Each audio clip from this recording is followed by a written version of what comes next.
Many have probably wondered what it's like to encounter a cryptid, glimpsing an undiscovered creature for the first time. But your basement is probably the last place you would want to find a large, undiscovered prawn like creature. Welcome to Cryptid Corner, the series all things cryptids, and today we are going to look into the Bremerton Monstrosity.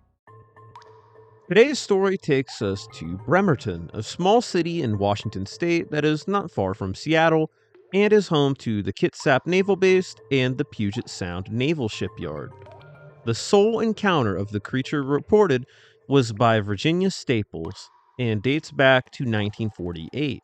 Virginia was living in an old apartment on Denny Street, which had a huge basement which served as the laundry room.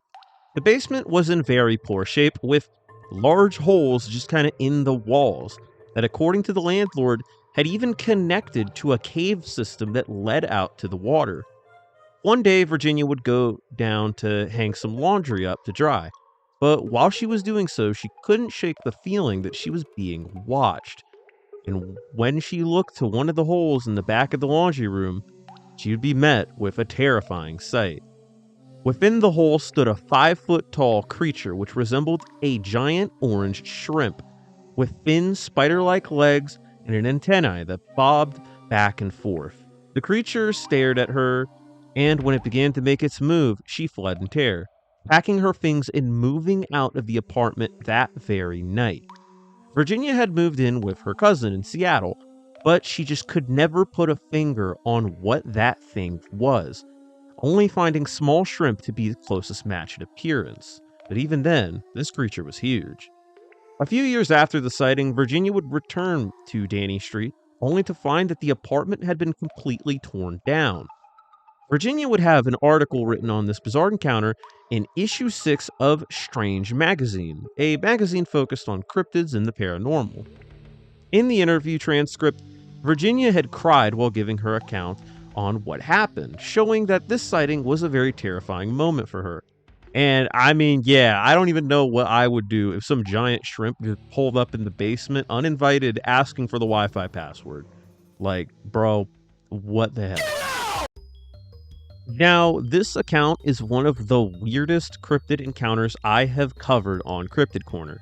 So, just what on earth can explain this monstrosity?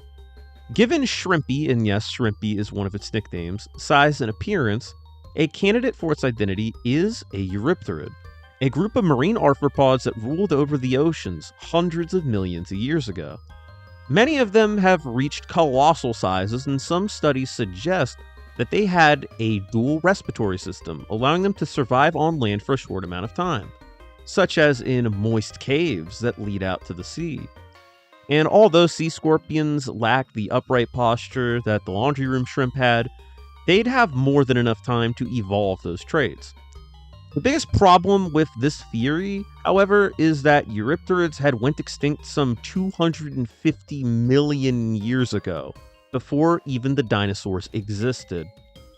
But that being said though, Eurypterids are super cool and do deserve more attention.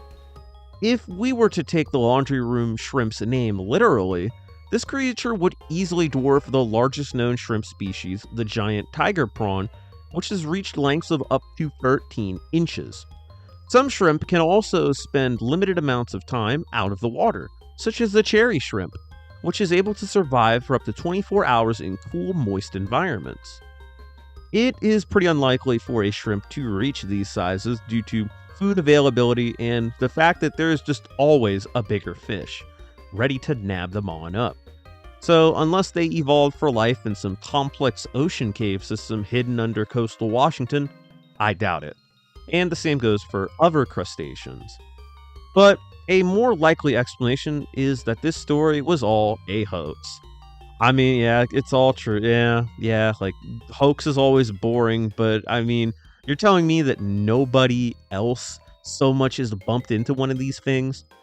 The other buildings on the block were also stated to have basements, so someone would have been bound to at least have heard one of these things scratching down below, or, something from inside the basement walls or something. Some have theorized that this also could have been an extremely elaborate prank, either by a younger relatives of the landlord or perhaps some neighbors who snuck in via the alleged tunnel network.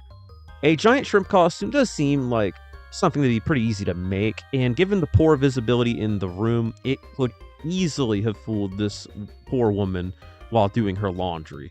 And I mean, when you're in a creepy ass basement like this, I mean, like, it doesn't even have to look that good. Just a glance at it's gonna get you out of there.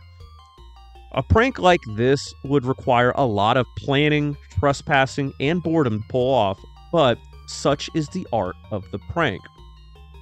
Also, given the limited visibility in this room and how dark it was, it could have been a hallucination.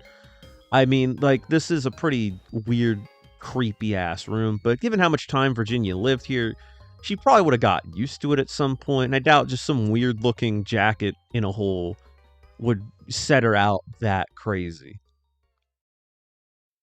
The case of the Bremerton Monstrosity is such a bizarre yet fascinating case of a one off encounter, and in one of the last places that you would want to have it in.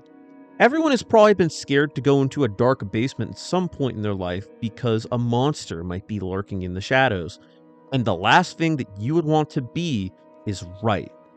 Personally, I don't know if this creature is even real. It just seems way too far fetched. But if there is a cave system under Washington state that leads out to sea, then maybe real life mirelurks are just one basement burrow away from being discovered. And that is going to do it for the Bremerton Monstrosity. I know this is probably a shorter video, but I just had to cover this case. I remember it got recommended originally all the way back in the oil pit squids video comment section. And I was like, the what?